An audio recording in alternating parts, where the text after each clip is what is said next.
information this morning in the Amber Alert for this 15-month-old girl from her own mother. While the alert for Evelyn Boswell is only a week old, she's been missing since the day after Christmas. The TBI is working on the case, and Blake Rosnowski joins us live from just outside. The mother saying about her missing daughter. Amy, Maggie Boswell says that her mother was the last person to be with Evelyn, and she took her to a campground in Virginia. She says if the TBI doesn't go there, she'll go herself. But the TBI says they did go search that campground, and they've come up with nothing at this time. Now, the TBI says they've received hundreds of tips on the investigation, but there's still no sign of Evelyn Boswell. The Sullivan County Sheriff Jeff Cassidy said in a press conference he thinks Evelyn is still alive. He also said some of the information from Maggie isn't adding up. Maggie said she had someone whom she trusted watch Evelyn while she was at work. She said she didn't call police after the person disappeared. Just when she left and took off and just didn't answer her phone, or the person that is in Mendota has had her the whole time.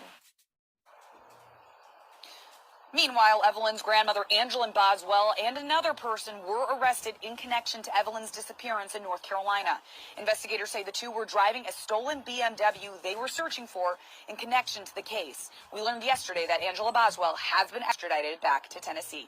The reward for her safe return has now been inched up to $56,000. That's for any information that leads to finding Evelyn Boswell. At this point, the TBI is just looking for any information, so if you have any, give them a call.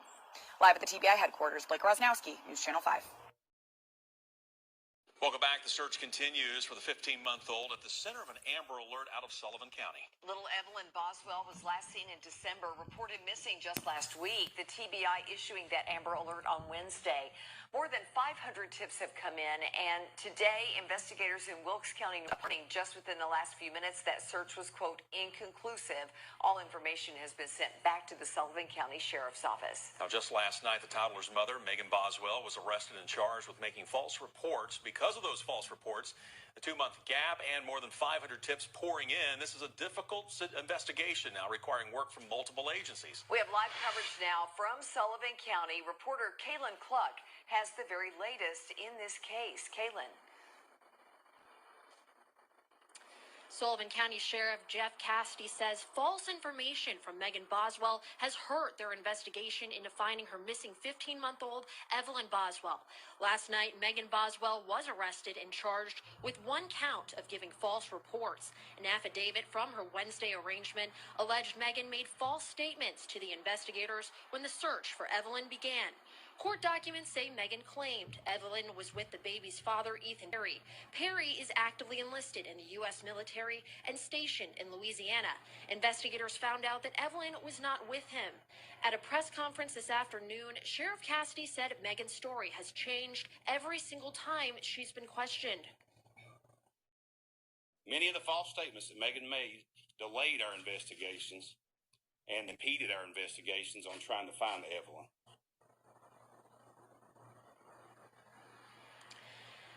Megan Boswell will appear in court again today on March. She will appear again in court on March 2nd. She's currently held in the Sullivan County Jail on a $25,000 bond. And meanwhile, the Sullivan County Sheriff's Office, TBI, and FBI continue to investigate tips to her whereabouts. They've received over 570 so far. Live in Sullivan County, Kaylin Cluck. All right, Kaylin, thank you so much. And again, they're telling everyone, the TBI is if you have information that could help narrow the search area, or if you've seen Evelyn, this little girl, call 1-800-TBI-FIND. One active search is underway, again, as we've been telling you. And it's been since they found inconclusive results at that pond. So now the search is continuing in other areas. Yeah, it's going to have to continue now to move forward. And, of course, we're going to continue to follow this and keep you up to date. And we should just reiterate, you know, we gave you the phone number for TBI. They're saying do not, though, make any tips or pass along any tips on social media. They do not monitor that 24/7. So, again, if you have information, you definitely want to call them instead. Yeah, or call 911. Exactly.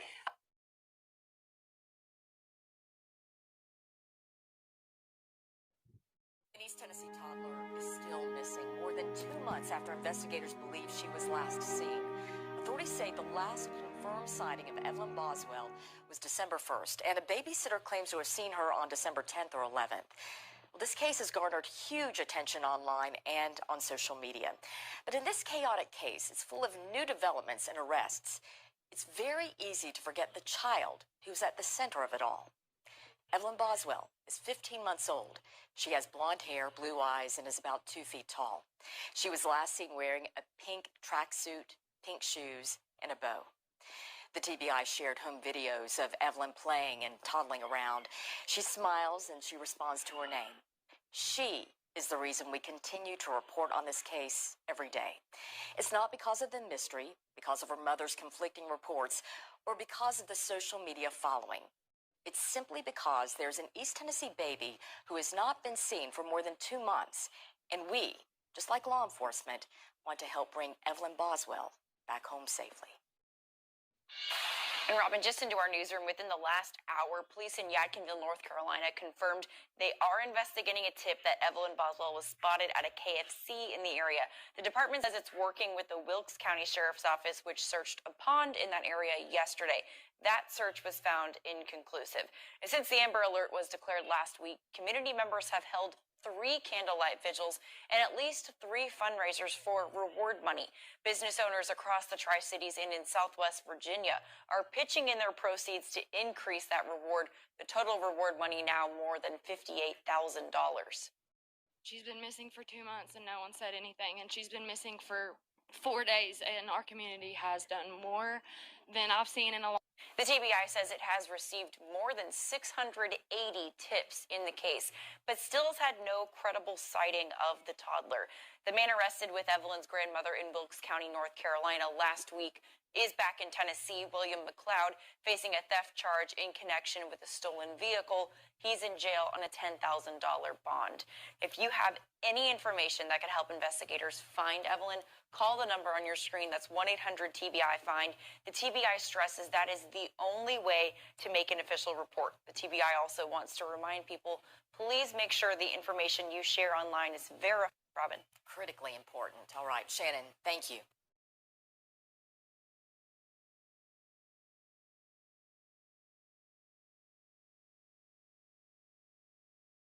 Brand new video just released by the TBI. This is missing toddler Evan Boswell. The 15-month-old has not been seen since December.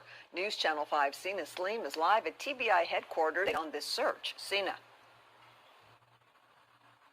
Vicky, Rory, there have been more than 400 tips, but still no sign of 15-month-old Evelyn Boswell. Investigators say she could be anywhere. Evelyn. Hi. Newly released video of Evelyn Boswell as detectives continue to work around the clock to find her, but so far no sign of the missing toddler. Obviously, this is a unique type of situation. She went missing, as far as we can tell, right around Christmas, and here we are in February, at the end of February. And with every passing moment, we become more and more concerned. Evelyn was last seen in mid-December by a babysitter, but was just reported missing last week by her grandfather. I don't know what happened, but I'm the one called DCS and got this started. Her mother, Maggie Boswell, has sole custody of her. She says she knows who has Evelyn, but won't say who. The reason I didn't report it or anything is because I knew the person who had her, and I didn't want them to run away with her. And as soon as they thought anything was going on, they just kind of vanished. Evelyn's grandmother and boyfriend were arrested last week after being found in a stolen 2007 BMW in North Carolina.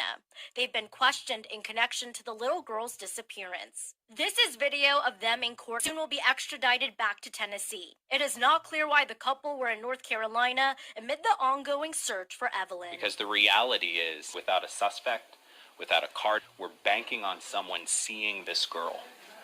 And that's pretty tough if you think about it. There is currently a $56,000 reward for information that leads to her location.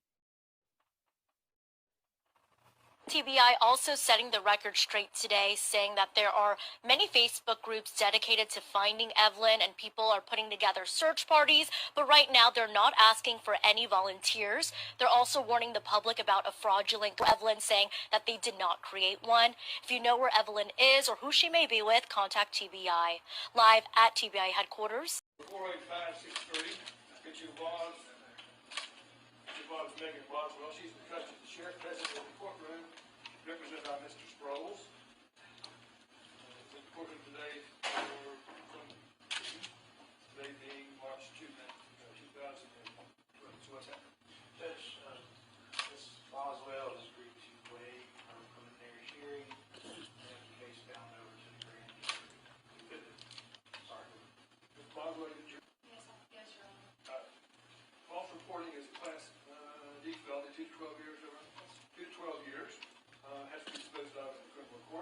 says you want any witnesses here, the preliminary hearing.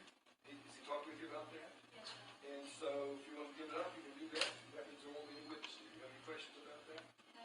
You give up the chance to hear witnesses testify, at least briefly, at least some testimony, and then your lawyer would ask them questions. You're giving up that opportunity in case it goes on to the criminal court. Have any questions about that? No, Your Honor. Raise your right hand. You swear that what you just said is the truth and what anything else you not said is the truth? Yes, Your Honor. Okay, you should know what's on there. Judge has already signed. I need a reset sheet there, Mr. Future one there, Mr. Let's see what the reset date is. What is it, May? It's May 8th. May 8th. So if you run across the top, strike out general sessions court, put in criminal court, and the appearance time is May 8th. So you give, your next appearance for this case will be May 8th at 9 o'clock in the criminal court in Bluff. Mr. Sproles is appointed only for this courtroom. That's the legal paper filled out by her.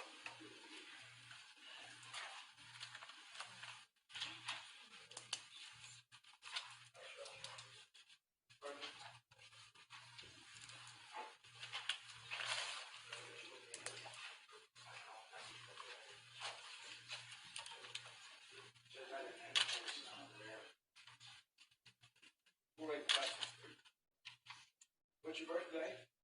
3/21/2001. Address?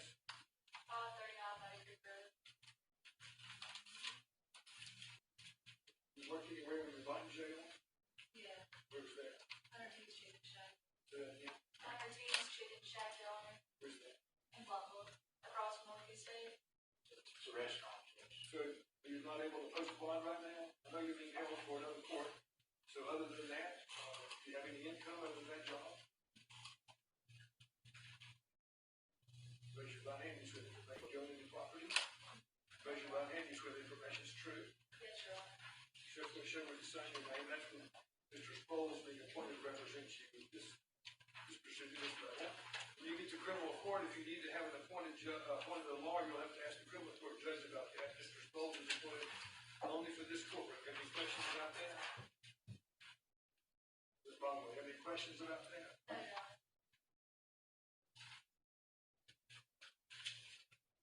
Sheriff will give you a piece of paper that's going to say court date that says, whatever you just said, 8 late or something. Criminal.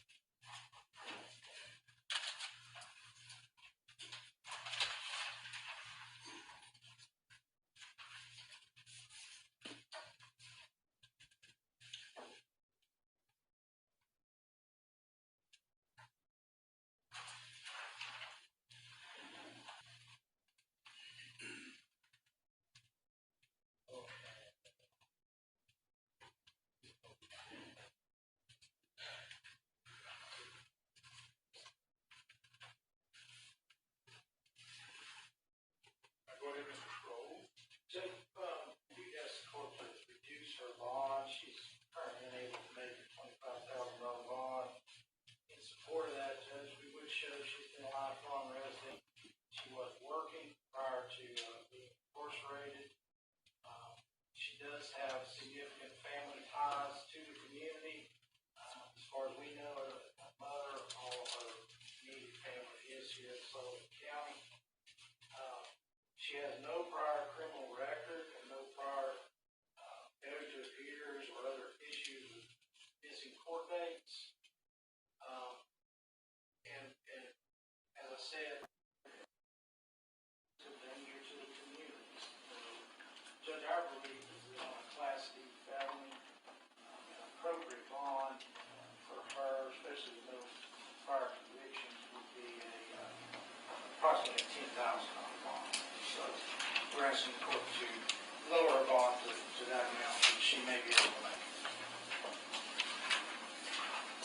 Keeping in mind that she's in jail also for I understand, Judge, that this wouldn't clear the way, but if that juvenile court issue is resolved, we want her to be able to bond out.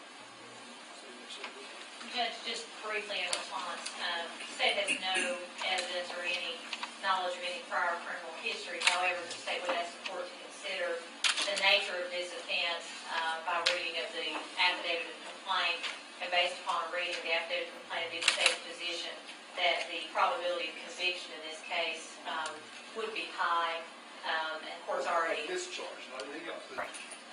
and that the court's already advised regarding the positive sentence of 2 to 12 years. There's an absence of any responsible members of this community that appears today before Your Honor to vouch for her or her reliability. And as far as her home situation, Your Honor, the address that she provided the court is not the address where she was residing at the time, and residing at the time of this offense, it's my understanding she would not be able to return there, and she had only been at that residence for a brief period of time, and so based upon that, her, although she does have ties to the community, her residence is in question and is unstable. So the state would ask the court to consider those things. So if I could just respond to the last issue there, the address that she provided for the she was living at has an address of a family member who she has made arrangements with. She Well, notice I didn't ask her very good. I understand. The address she gave you is one that she would be able to live at if she were to I think the development's appropriate for what the charge is and what the circumstances are. And also consider the fact that there's another court order from a different judge. Yes, has her court. That might be addressed in a different way. It was decided initially by the judge. His time is May 8th. Yes, sir. May 8th at 9 o'clock. The board will continue at $25,000. That Mr. Bowles is only appointed